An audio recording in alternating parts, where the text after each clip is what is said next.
தேனி மாவட்டம் பெரியகுளம் அருகே மேற்கு தொடர்ச்சி மலைப்பகுதியில் அமைந்துள்ள கைலாசநாதர் கோவிலின் கிரிவல பாதையில் பாறை ஒன்றின் மீது சிறுத்தை நின்று கொண்டிருந்த வீடியோ வெளியானது.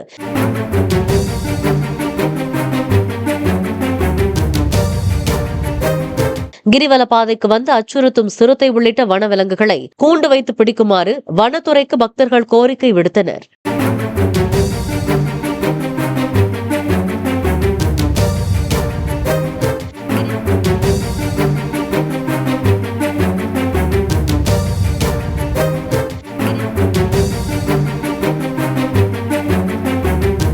பிளே ஸ்டோர் மற்றும் ஆப் ஸ்டோரில் இருந்து பாலிமர் செயலியை QR கோடு மூலம் பதிவிறக்கம் செய்யுங்கள்.